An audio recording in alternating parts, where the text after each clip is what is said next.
Welcome to the Grappling Grappling Rewind Podcast. Welcome to this week on the Grappling Rewind Podcast. So this week's show, we're going to recap Fight to Win 121 in Richmond, California, and we are going to preview the Finishers 10 and the BJJ Fanatics Black Belt Invitational. As always on the show, I'm your host, Maine, with my co-host, Emil. How you doing, Emil? I'm doing awesome, man. You are out next week. We got Josh next week covering Finishers and Black Belt Invitational. Yeah. I'm looking forward to it. It's going to be fun. Yeah. So, dude, Fight to Win 131 is a really fun card. We're going to get into that in a minute. But before we do, let's talk about a little bit of news. Yeah, sure. You got anything? Well, we had, and we'll get into this a little bit in the opening segment of 131, but Tye Ruotolo doing great at Fight to Win, having an impressive outing there. We also saw him, of course, have a insane breakout run at ADCC. Yep. And, Flo has a little kind of headline. You want to get into the controversy of the headline? Yeah, so Flo has a little headline about, do we need, with Tye Ruotolo's success as a 16-year-old phenom, do we have to fucking rethink the belt system? Which is, I think that's a legitimate question. Yeah, it's a legitimate question. I just don't, do you change the rule because of an outlier and because of an exception? Yeah, so here's, Maine and I had way too long of a discussion before we started recording. And ultimately, I was like, yeah, I don't want to get into this too much. And in part, I realize it's because one of the beautiful parts about jiu-jitsu is we do not have a unified system. There's not a single one system, one promotion. Yeah, I really like that as well. Yeah, it's just I like that, there's not okay, it's not like judo where it's this is the IJF. There's a couple other fringe judo things, but principally there's one rule set and you go home. Wrestling at the international level, there's one rule set and you go home. I like jiu-jitsu's man, we're covering 3 different organizations this next week. Actually, both of them, Finishers and Black Belt Invitational, for BJJ Fanatics have the same rule set, but on a given month, we'll cover 6 to 15 different rule sets, all with their own different criteria. Promotions, right? And so I really enjoy that. And yeah, so exactly. Really the promotions can decide whether or not they're going to take a 16-year-old and pair him with a 30-something-year-old, and that's totally cool. I like that. I don't think, I like that you can have a gym where, you have a very specific aesthetic, you bow, whatever. You have another gym where you can wear fucking camo. Geese come in late and fucking, the club I run, it was just it's a bunch of students. Right. It's come in when you can. If you come in 30 minutes late and you leave 30 minutes early, it's cool, come in and train when you can train. We're super, easy about that because that's the environment that I like to train in. But other gyms, if you're into the formality and into a single uniform color, it's that's perfectly fine and there's nothing wrong with that. If the promotion criteria is different, I think it should be for a club versus a competitive gym versus a hobbyist because gym. Ultimately the beauty of our sport is, what do you do on the mats? Yeah. It's when you go and compete, how good are you? Or even if you're not competing, there is still a pathway to black belt for that 50-year-old, 45-year-old hobbyist that gets in and trains 1 to 3 days a week, where it's that guy just can't not get a black belt. It may take him significantly longer, but it's he still has a pathway to black belt, and I appreciate that. So Tye Ruotolo having a blue belt at 16 means one thing. It means he's 16. It means he's 16, and IBJJF has a very specific criteria. And I don't have any problem with that. I actually like that you're not giving 16-year-olds black belts because it's that if you do it for one person, then everyone thinks they're the exception to the rule. The other thing is that's how the IBJJF has structured themselves. Fine, whatever, for better or worse. It does not have any bearing on another promotion. Another promotion can do whatever the fuck they want. In fact, Fight to Win frequently has people of different belt levels competing against each other. I wouldn't say frequently, but I would say every other card you have a brown belt that's in a black belt match. Yeah. You have a purple belt at a brown belt match. Yeah, we see it occasionally. We've seen Grandotti fight for the brown belt title as a purple belt still. Shit, in Spider we saw Jonathan Alves compete do inner belt as stuff. A brown belt with other black belts. And you see it in Nogi all the time. All the fucking time. And Finishers has a bunch of people that are black belts, a bunch of people that are brown belts, a bunch of people that are blue belts and purple belts in their tournament. What for is 85. it, Naga that does the advanced and whatever? They have very broad categories that are not based on whatever your IBJJF belt is. Most promotions have that for Nogi. It's hey, based on experience. So if you want to get a wrestler that comes in with no belt. So yeah, ultimately it means he's 16. It means he's 16, and the IBJJF has specific rules about that. It doesn't broadly mean anything. and clearly his grappling talent speaks for itself, and he's been able to demonstrate that at ADCC and now Fight to Win. Boom, that's it. Yeah, that's what it's been. And IBJJF too. He's crushed a bunch of blue belts at IBJJF. Well, yeah, but again, that's their own rules. I think the problem is the minute he's 17 and still a blue belt, then there's issues and problems. Or if he's 18 and still a blue belt because we're holding him back to win worlds, even though he's had this level of success already, is that's when it gets a little weird. Yeah. But 16, blue belt, 17, purple belt, 18, brown belt, 19 is the youngest you can be for black belt. The same thing 63 is the youngest you can be for coral belt. Yeah. Those are the rules, and it keeps our sport from giving 12-year-olds black belts. Yeah. Which as soon as you start doing that, that's when you have big problems and it completely devalues the system. So, it's do I agree with it? Do I really think that there needs to be a different, a pro league and an amateur league? That's kind of what I think. But that's a huge different discussion that's really independent of this particular discussion. The more I think about that too, the more I'm so first off, Masters Worlds kind of covers that a little bit already, right? If you started as an adult. It is the largest tournament in the world. Mm-hmm. Over 5,000 competitors. Yeah. And the reason for that is because everyone who, has, started later knows that they're not going to make a run at whatever belt they are at adult. Or should know that. Right, should know that. They have this other outlet that is still really great. They can still get their and they can still get really in. top level competition. But I've a bunch of guys that I train with that are masters, and it's they started at 20 or 24 or 26 or 30. Yeah. You started that late? Yeah, dude. Wow. Yeah. And that you can still make a run at masters because you'll be fighting guys that started probably approximately the same time. If you're a brown belt and you're 31, you're probably fighting another brown belt who's in the 30 to 35 category that started a similar time to you. It probably should give you a similarly experienced match. I may be way better than you, but the years of experience will be similar. So Masters already kind of covers that, where people have this other area where they can compete in and still have that experience. And the other thing is that I don't like the pro and amateur distinguishing that because, for example, look at Fight to Win, right? I think it's awesome that. Well, that's good matchmaking. No. I'm talking about a blue or purple belt being able to win a few $100 for a match. Okay. You know what I'm saying? Just because they got paid out at Fight to Win doesn't mean that I think they should suddenly be bumped into some kind of pro league. Oh, we're talking pro MMA versus amateur MMA. Yeah, well, I'm just discussion. the pro versus am is literally, are you getting paid or not? For MMA. Well, that's actually most sports. Running is the same. That's the delineation is, do you earn money for it? I do think that. You have a pro sponsorship. Yeah, no. I think that it's awesome what Fight to Win does, which is allow, people to at various levels and a local guy can go out there, represent his gym, represent himself or herself, and make a couple $100 with a good win, or sell a bunch of tickets and bring home a nice dinner for their family because they went out and competed and showcased their skills. It's entertaining. So that was a very long segment that was basically Maine and Emil's opinion on the belt system. The long of it is that I think it's a little bit of a straw man, where it's it's not actually a problem.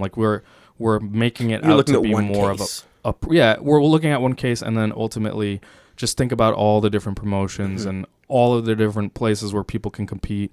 Dude, you could slap a black belt on yourself, and what ultimately matters is what happens when you go and compete. Right. And so, we've seen that before, less so now. But the earlier fake on, black belt thing is it's not common. Now you hear about it, you're wait, why would you do that? The funny thing is, I actually ran into a fake black belt at a bar a couple years ago. Oh, you told me this story a while ago. Yeah, which is just this guy was pathologically lying about who'd you get your belt under? If ever the answer is not this person's name is the next thing they say.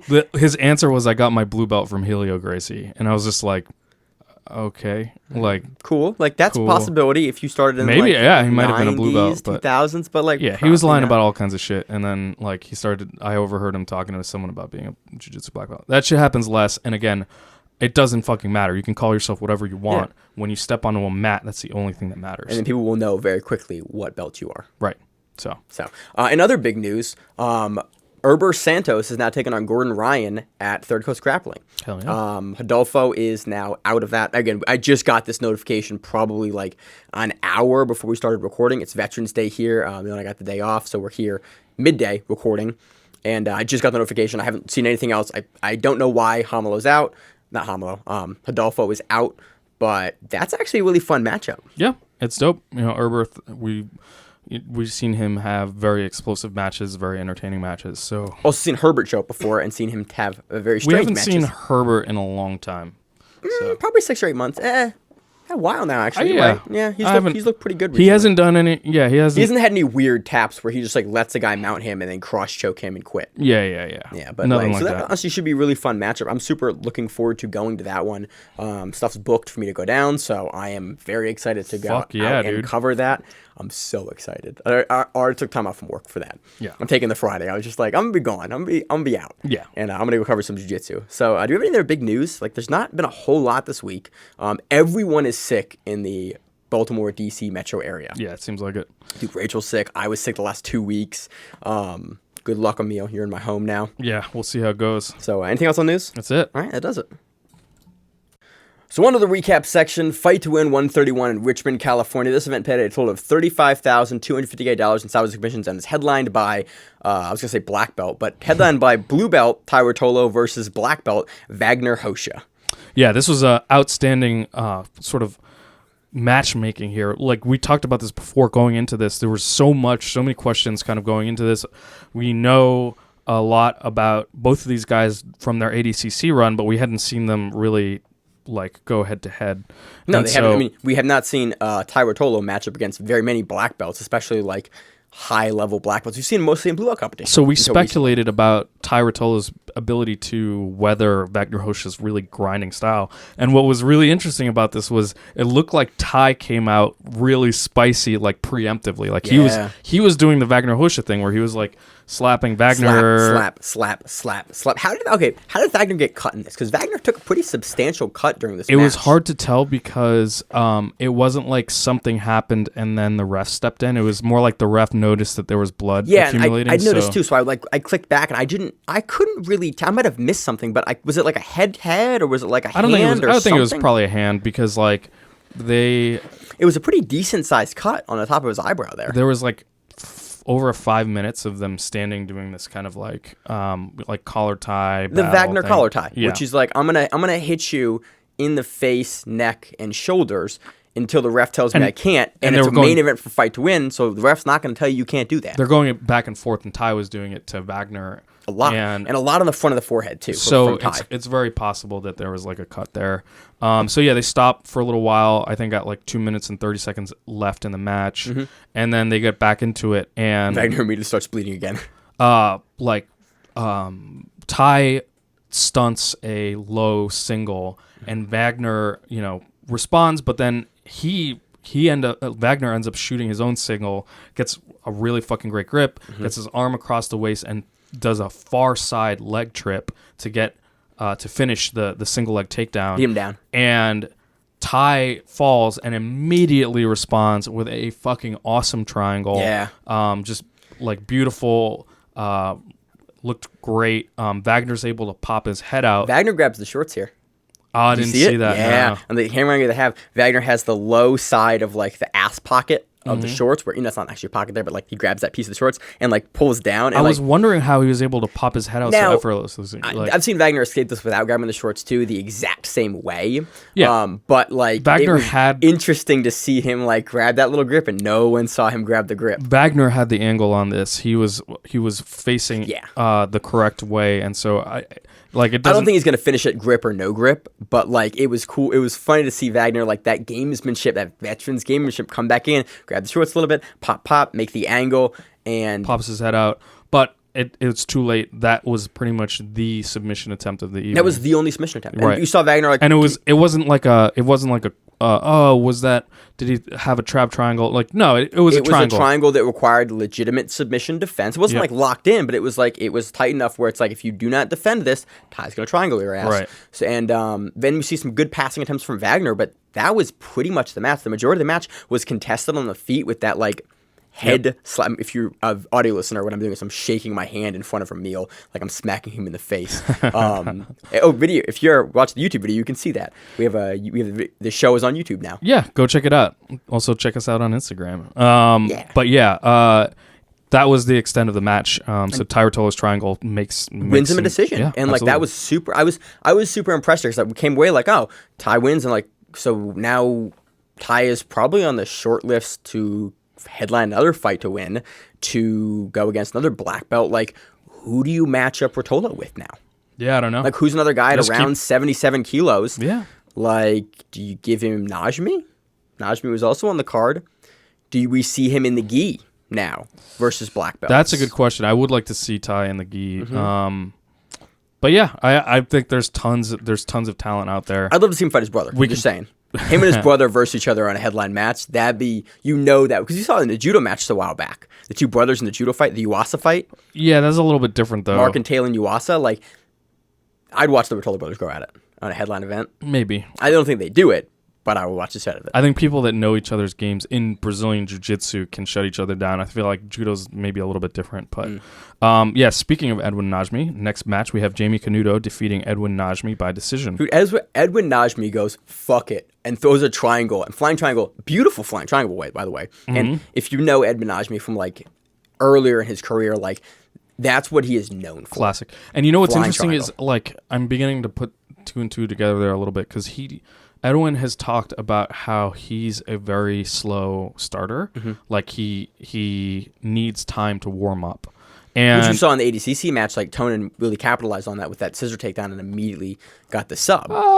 yeah, maybe that's a bad example. Yeah, I think that was more just, Gary taking him kind of off on his back foot. But like, but it's interesting because if you're a slow starter, yeah, flying attacks are a great way to start because, like, for example, with the triangle, you lock them in, and at the very least, you have kind of a guard pull already. Right. And so you force them on their back foot, and it gives you some time to warm up. And momentum. Right. I always think it's really interesting because the more I see flying stuff, the more I think you see it immediately as the match starts. 'Cause people tend to have, like, in that feeling out process, it seems to be the best opportunity for guys to jump. You'll see it, like, during the match as well, but usually it's after a stand-up or at the beginning of the match, you see people really successful with the flying submissions. And so you saw that here with Najmi and Jaime Canuto, however you want to say it, lifts him up, and I was like, we are going to get the most power bomby of Rampage Arona slams in the history of jiu-jitsu.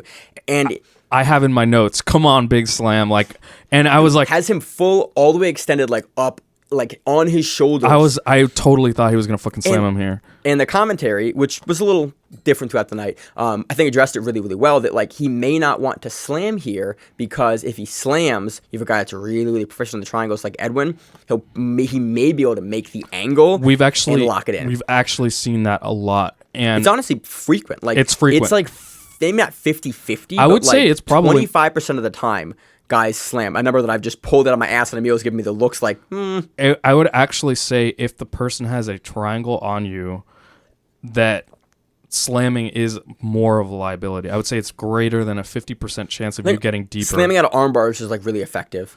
But I feel like slamming out of triangles, like, depending on where the triangle is. If it's a TP, maybe. But if it's like where Edwin had it, which is like he had the leg over the shoulder. And, I was super amped about this match because for the entire time that Edwin is in the triangle in the standing position, you can see his back. You can see Canuto's back here. And you can see Edwin making all these grip changes. He goes to like kind of grab the belt, but can't grab the belt for control. So he like walks his hand down the back material and grabs like behind the back patch to hold himself up. He's also looping his hand over his own foot to alleviate pressure from having to hold his legs together. So he's using his hand as like an overhook grip. Super cool adjustments here from like a gamesman and like technical perspective on like what to do when someone has you stood up in a triangle. Sort of. I mean, like I enjoyed the shit out of it, Emil. Nothing ended up happening. Like Canuto was standing for like over a minute. Like 2 minutes. Like he was standing for a while. It was a while. I really enjoyed watching like Edwin kind of adjust and like alleviate pressure in different ways so that he's not just getting gassed out in the triangle. From a technical perspective, I really enjoyed like watching what he was doing because you're like, oh, that makes sense. And you see him like change the hand grip here. So but nothing happened. Nothing happened. Nothing but, like, happened. There's a lot of that in jiu-jitsu. So Edwin eventually like they get back to the ground. Well, he does slam him a little bit. A little bit. Like a little slam. Edwin gets to guard, and Jaime just sets to passing aggressively. Lots of Toriandos back and forth. And then, like, Edwin he's basically wears Edwin down. He passes multiple times. To the mount. Canuto gets to north-south, knee on belly, and then the mount. Starts attacking an Ezekiel choke. Canuto's passing here is it's fucking baller. Impressive. It's baller. And like in the gi, because we know Edmund is primarily a gi player. We've covered him recently in no gi, but like he doesn't actually compete in no gi that much. Yeah. But we see him primarily as a gi player. So to have Canuto like be able to pass like he did was like I was really impressed with it. Just beautiful like off balancing and like the way he toreandos, he leans completely over and just like changes the angle to basically push Edwin's hips out. Like beautiful toreando pass. Canuto then from mount gets to S mount armbar, has that locked in as the timer expires. So yeah, clear decision. Yeah, I wouldn't say it's clear. Like definitely, you can make arguments either way. I think no, you Canuto at the end of absolutely you cannot.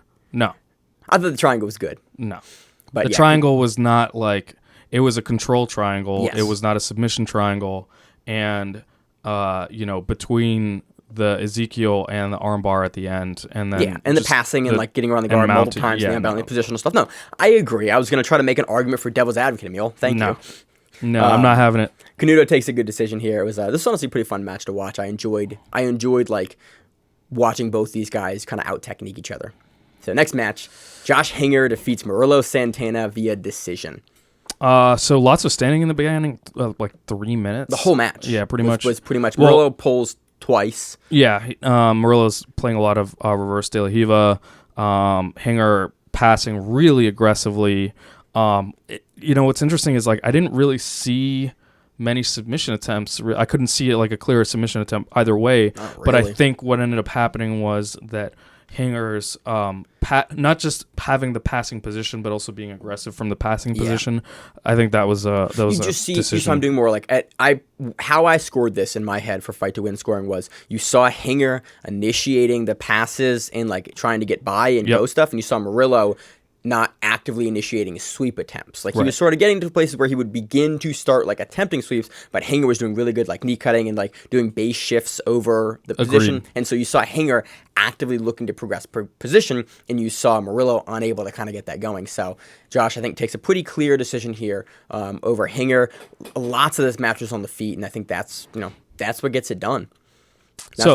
Next up we have Marcos Torregrosa defeating Sean Nikmorad by decision. And he retains the fight to win Masters Welter Weight Title. So there's lots of close guard from Marcos. He has a beautiful flower sweep at one point in the match. This is an amazing, like he goes, I like what Marcos does here because he grabs the far side lapel and the cross side and he uses a really good controlling position to keep the posture of Nikmorad down. And then the way he hits this flower sweep is like textbook for what you have like when you teach it. He goes under and he just like changes his angle and just rolls over. It's a base switch. There's like not a whole lot of like muscle behind it. He just like does a beautiful base and posture switch over to come, and they kind of reset after that because they end up almost off the mat on the flower sweep. But beautiful flower sweep here. And basically Marcos ends the match with an awesome triangle and then arm triangle, and then he takes the back of Sean. So I mean, he's actively on top and like working that position. He's on top for a good portion of the match, like actively working to progress position to the back, and he almost gets to the back I think like twice, and then at the end he sort of ends up on the back. And takes a really good positional victory between that and the arm triangle. It's just good match. I like seeing Torregrosa again. We're probably going to see him much more because he is he remains the welterweight champion. I think he's had that for a little bit now, but I don't remember who he took that off of. So next match. We have Matthew Todd defeating Jay Shellhammer by triangle. Adam Dunkel defeating Manny Rocha by decision. Cole Franson defeating Alex Kanders by decision. James Cotter defeats Derek Van Ness by split decision. And that was fight of the night for the black belt. So Derek comes out pretty aggressively here. He's actually like pointing at Jim. He looks upset with him almost a little bit. Dude, he's coming in with some attitude. Immediately goes Imanari. Well, he leaps at him first. It looks like he does the Dykeman. Yeah. Where the Dykeman will run at you and then like jump at you. Yeah. And then does a rolling Imanari roll, like a rolling Imanari, basically like the heel hook that he gets off of it is really fleeting. Like I couldn't really call it a submission attempt. It's more like he started to get the grips but wasn't actually starting to it didn't start to go to the crank. Like, he gets there like if he has some more time and he's able to get his hips under, he can start to go for it, but like but again, to start off the match in the first 10 seconds with that, like, you're up initially. Yeah.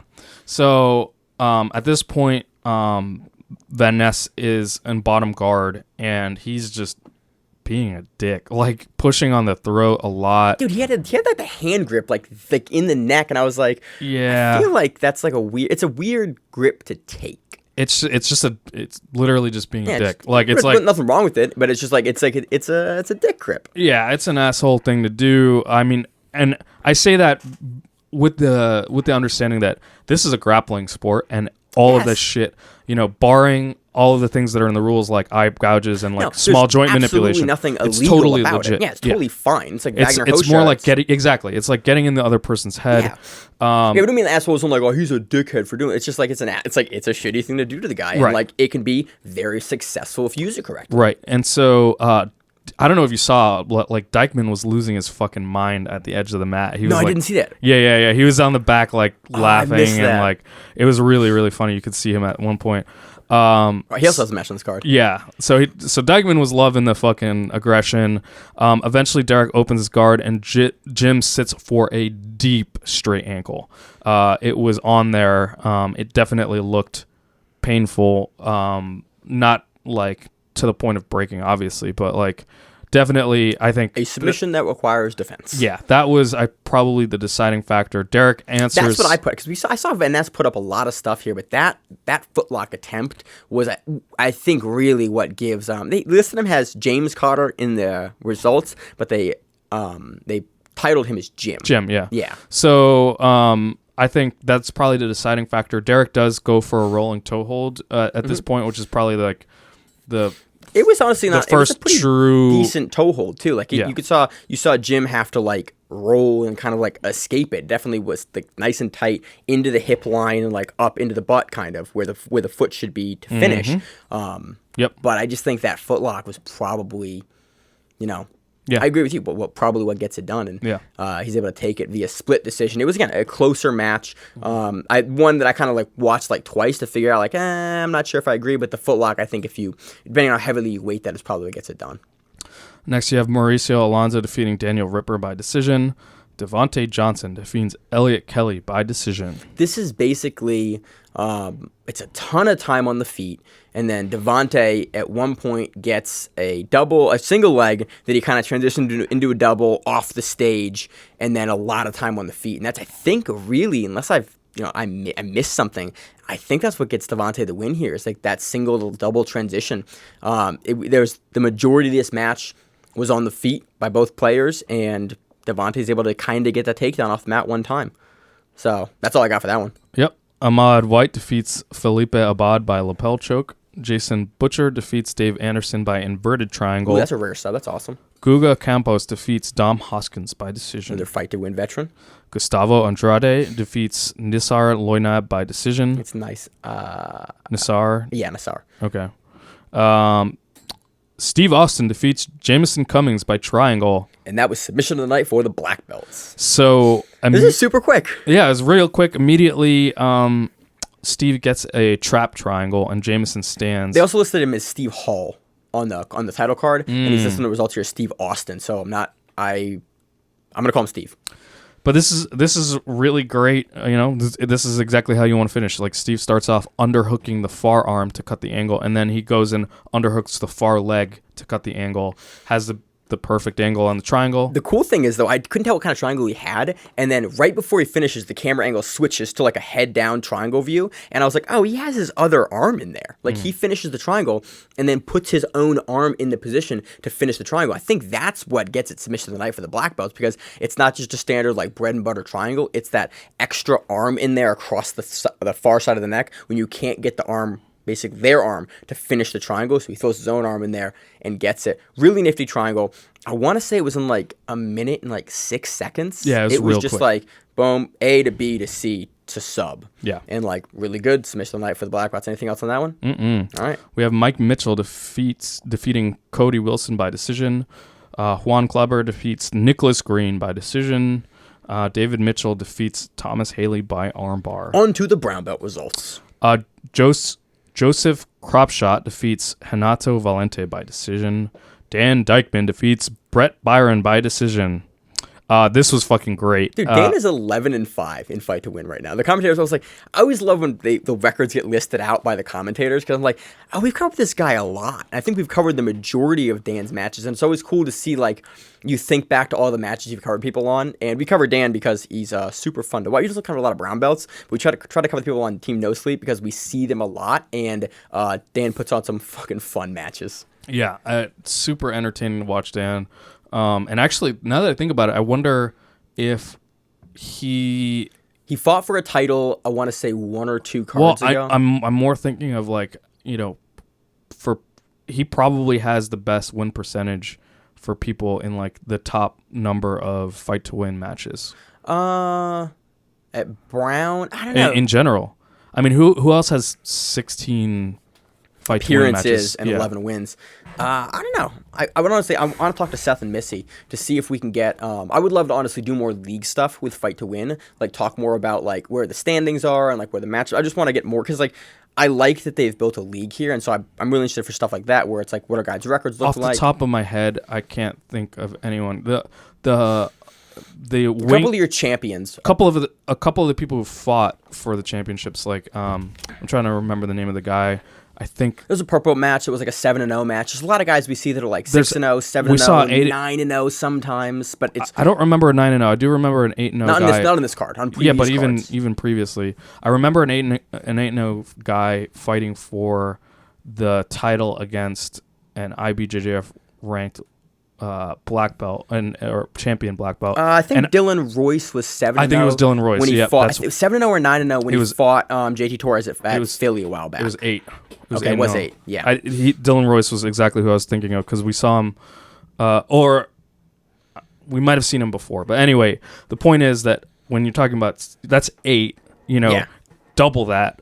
And 16 matches and still maintain an 11-5 record. That's fucking great. So in this particular match, Dan pulls. He has a really nice reverse De La Riva and lapel guard.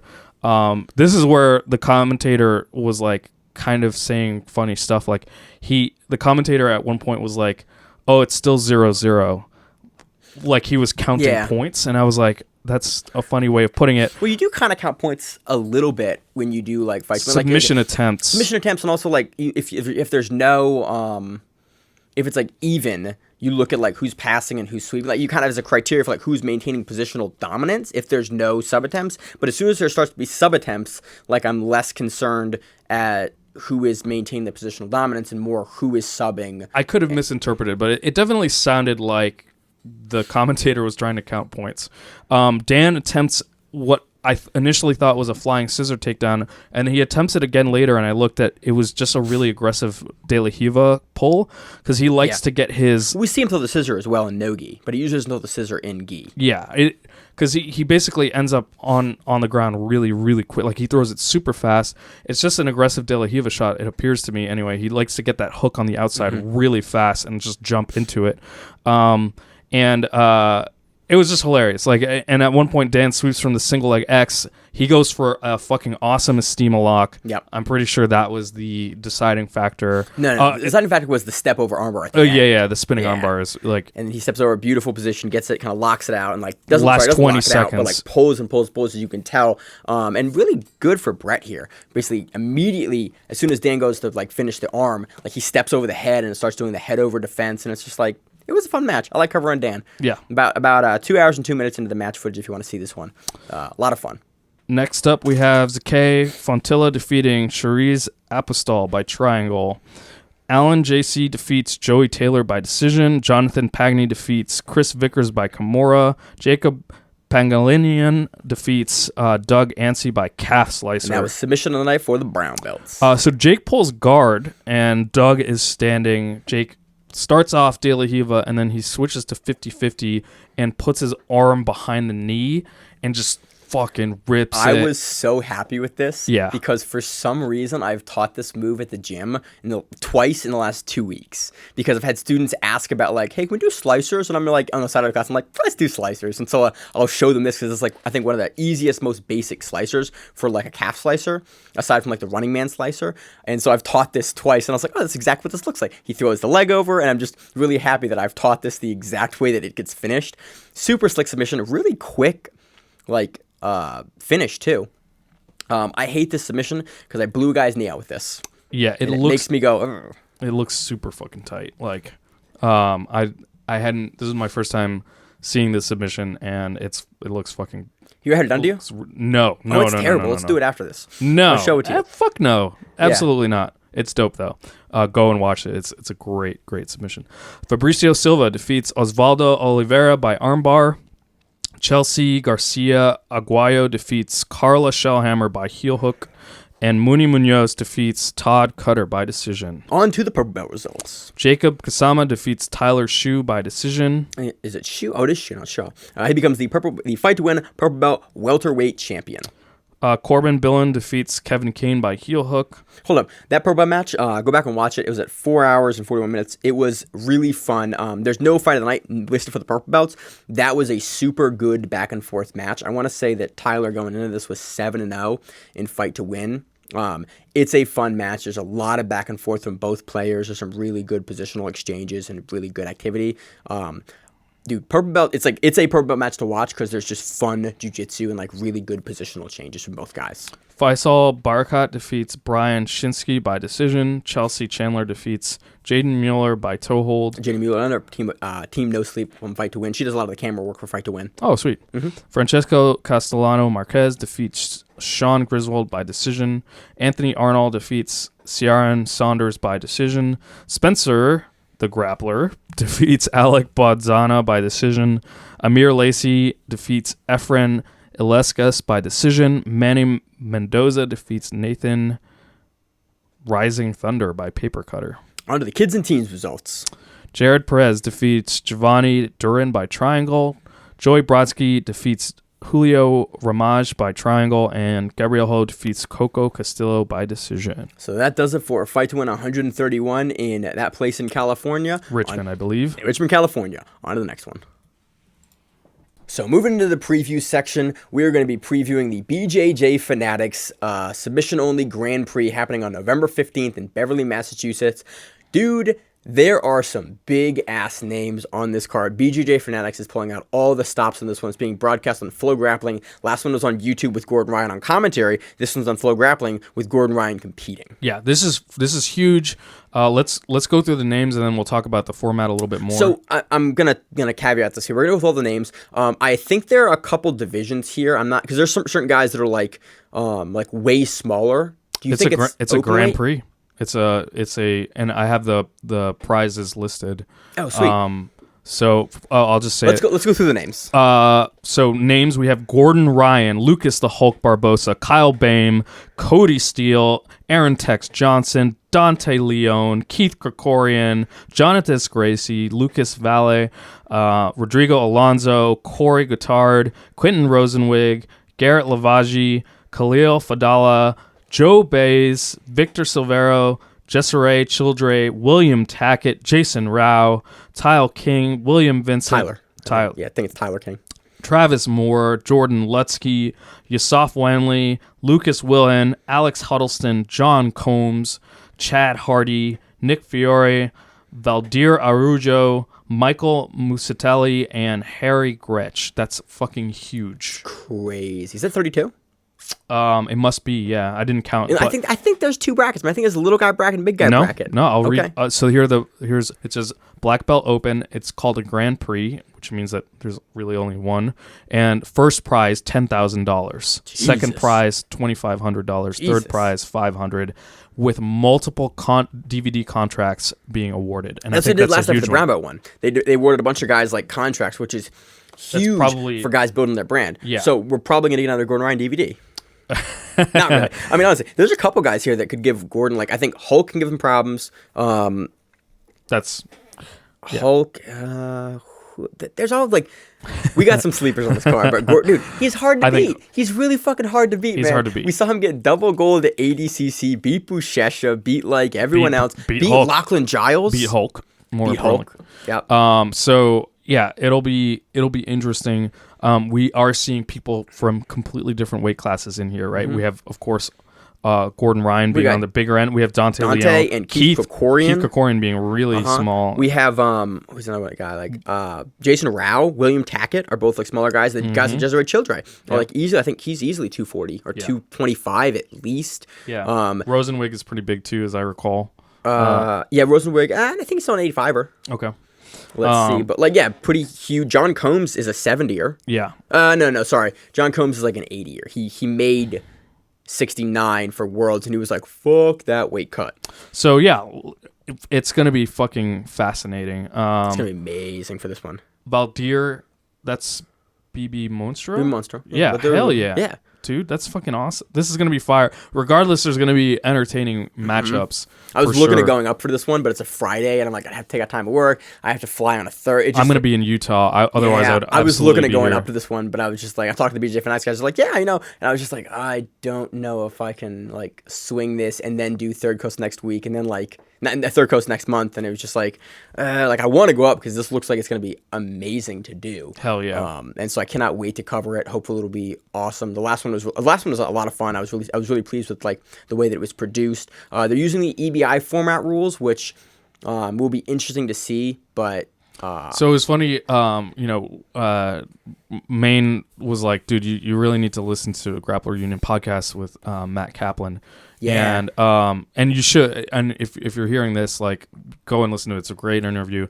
Matt talks about putting on his own event, Grappling It Is, which is gonna, I think, it's up. the 23rd of next month. Or sorry, this month. Yeah, November. Yeah. So it's in like a couple weeks. Yeah, we may or may not go to that one. I think it's about a 4-hour drive for us, or 3.5 hours. So it's just on that. At one point in the interview, he talks about like, like getting people, like what it's like to put on your own promotion, and he was like, yeah, it's a little funny talking rules with the Brazilians, especially if like, they're not so great at English, but he was like, yeah, one of the first questions that I get from the Brazilians is like, is there overtime? Yeah. And, it's just funny to hear that because like I think we've turned a corner and they talk about this a little bit in the podcast, but like the EBI overtime is like, I think people have gotten to the point where it's like, it's not really contributing to the jiu-jitsu. It adds a wrench into a lot of different stuff. But some guys love it. Other guys aren't a big fan. Certain guys won't do it anymore, and other guys, like everyone here, is willing to step back in and do it. And we've seen all these guys win. And I think Gordon and Hulk are the only guys we haven't seen lose in that overtime before as well. We've seen Krikorian be super successful with it. It's interesting. Like, I'm super excited for it. Kyle Boehm's probably going to be real good at it. Dude, Kyle Boehm is a monster in overtime. Yeah. Like, that dude has a bunch, I think, has an on-it win. He won on it. He won the last black belt the last brown belt invitational when he was brown belt, like 2 months ago, that BJJ Fanatics put on. Yeah. He looks really good in that role. But so does Gordon Ryan. And so this is an interesting one. I'm super excited for brackets to come out. I think brackets will probably be out a little later this week, I would assume. And then we'll look for us on social media. We'll probably put a post out about it. Anything else in that one? No, it just looks fucking awesome. Super excited for it. So on to our preview of the Finishers 10. This event features a 105-pound women's bracket and a 185-pound men's bracket. I listened to the Finishers podcast, and they were talking about basically this and how they organized it, all the people's names on it. Should be a lot of fun. These guys run really good events. This is their 10th event. I know there's prize money for both the women's bracket and the men's bracket, so it should be fun. I think Jaime Canuto is also commentating it, and so he's always a lot of fun to listen on the mic. I think he's one of the best jiu-jitsu commentators out there, so yeah, absolutely. It should be a lot of fun. I forget exactly where they're streaming this one. I think it may be YouTube, but I don't recall. We'll get more information about that throughout the week. There are also some super fights that are 10 minutes. We have... actually, Kevin Burbridge is out now for the main event. Andrew Cockle versus, to be announced. We have Damian Anderson versus Devin Vogel. We have J.M. Holland versus Zach Green. In the women's 105-pound bracket, we have Christina Pinto. We have Grace Gundrum. We have Linda Macayel. We have Kate Gonzalez. We have Gabby Etzel. We have Lauren Strouser. We have Haley McDevitt. We have Betty Huang. And we have Rwanda De Silva and Christine Klaus. In the men's 185-pound bracket, we have Chris Shangoli. We have Zach Edwards, because Zach a bunch on the show. Stanley Rosa, Corey Guittard. We have Michael Lugo. We have Enrique Galarza. We have Michael Carpenter. We have Scott Juntas. We have Corey Nasworth. We have Evan Levy, Amanda Levy's brother. We have Dominic Tabata. We have Alan Sanchez, Will Moreno, who Josh has competed against a couple of times at this point. Renee Souza, Nick Ronan, and Christian Baghart. So I looked up this. I did a little thing for BJJ World on who I thought was going to take it. And I think Nick Ronan is a monster. And he's really hard to beat. He's trading with Weidman and Jason Rau, and he's up in that like New York. Was Nick Ronan the guy that someone was like, you need to watch him? Who was that? People have told us that. Yeah, but like, people have told us that but for a lot of guys. And I was like, I am already watching that guy. Yeah, well, like in the past month, I remember someone was like, no, that was Nick Salas. Oh, okay, yeah, different Nick. All right. And that was Daniel Marina who was talking about him. But no, Nick Ronan, we've seen on Rise. We've covered him. We've seen him win big stuff. He has actually some wins over people in this event before. We've seen him a bunch. Like, I think of all the guys on this card, he is the person that we have covered the most and seen win the most. And I gave a little bit 30-second like clip for BJJ World. They're going to put out a pros pick that will basically feature me talking about, why I think he's probably going to take that. But again, there's a lot of other people in this that could upset it. Like Zach Edwards is a guy we've seen get a lot of flash subs and a lot of people. He's got a really dangerous heel hook game. But we've seen Nick like really deal with that well. I'm interested to see the seeding in this because Finishers usually has really, really good seeding. And so because Zach and JM and all those guys know their audience really, really well for who's applying for their events and who they select, they usually have like really, really appropriate seeding for the tournament. But they're always upsets. So I'm super interested to see this one. There's a couple of guys, and we could go Larzo as another guy that we see not infrequently and cover a lot. But it's definitely an interesting one. Anything else you got on this one? No, that's it. So that's happening on the 16th in Allentown, Pennsylvania at 7 p.m. Eastern. Yeah, they're running that after they're running the Finishers Open, which is their amateur tournament. I think it's the third amateur tournament that they've run. So if you want to do that tournament, feel free to jump into that. But this is the pro event is usually a lot of fun.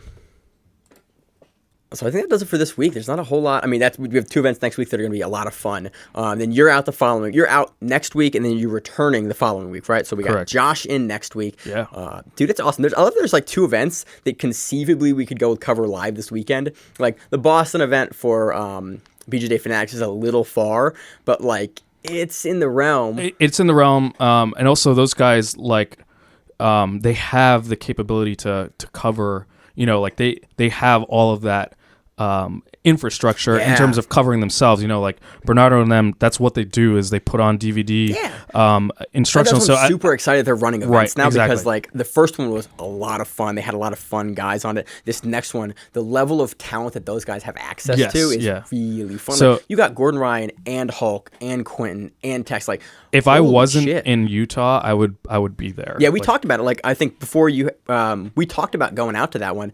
I want to say like right after ADCC, right when it was announced, like, hey, do you want to go to this? And you were like, I can't. I'm in Utah. Yeah. And then I looked. It was had it been a Saturday, dude, I would have gone out. But it's a Friday, and it's like it means I had to take off Thursday. My travel has been insane. Okay, it started with ADCC. It was LA traveling for events or traveling just traveling in general. LA, Chicago, Philly, Rochester, New York. Yep. And then I'm going to be doing Utah, Massachusetts, Utah, North Carolina, Massachusetts, and then Dallas. Like so that's all in like a 2-month period. So I've been traveling like a fucking madman, and I would absolutely love to fucking go to BJJ Fanatics. We're trying to do more stuff and actually do more live event coverage. So, like, I have some stuff scheduled that I'm gonna hopefully iron out in the next like 2 months.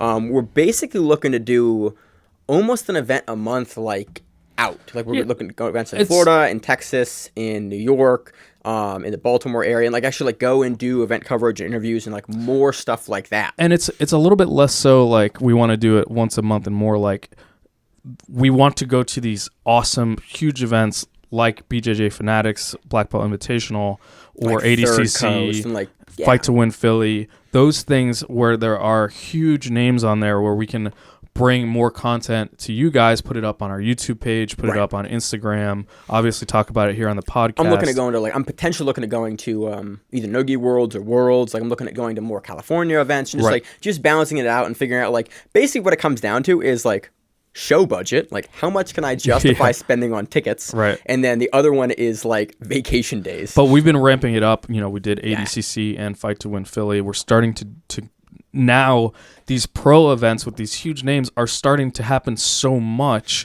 that we can start to do this and look at it as a as a more regular thing. So it's awesome. I'm super excited. Like, I'm getting better at editing and like a lot of the behind the scenes stuff that comes out with putting that content out, and actually not like, because we've done interviews where it's like I just wasn't able to actually get and to edit all the interviews in time to get them out in a reasonable time period. So we're sitting on them. We have them in the bank for like use in other stuff, but like getting better at putting that stuff out and getting better with the video stuff. We're looking at expanding a bunch of our camera equipment and audio equipment to do more field stuff, to just produce a higher quality product in the field to put up usually on our YouTube page, or to like just give us more stuff and to talk about and be able to cover pro jiu-jitsu. Like, we have some really cool stuff in the works. I think pretty much every time we finish the show, Emil and I will sit probably 15 or 20 minutes after the show and talk about, okay, game plan going forward is like, what do you want to change in the website? Want to change, like, moving forward into 2020, like, what are we looking to implement in the website to better cover professional grappling and jiu-jitsu, and like, what do we want to do in the next 6 months? Hey, when are you out? When are you free? What events are you interested in going out to cover? What events am I interested in going out and covering? Like, what equipments do we need? What equipment can we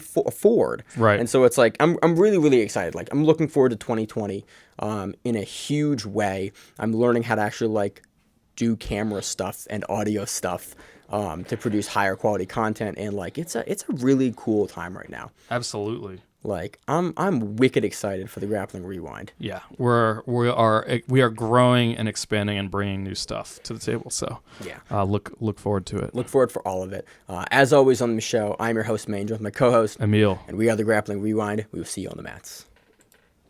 If you like the show, please consider sharing it on Facebook with the folks at your gym. It's the best way that we grow the show, and we really appreciate it. You can reach out to us on email. We also have Instagram. We have Facebook. We have Twitter. We have Google+. Until that shuts down. We have a website. If you have an event you would like to have us cover, please let us know. If you have a name, like most people do, and you'd like to have us stop butchering it, let us know. Reach out to us. The show is also available on YouTube, Spotify, in addition to iTunes and every other podcast service. We very much appreciate your time, and thank you.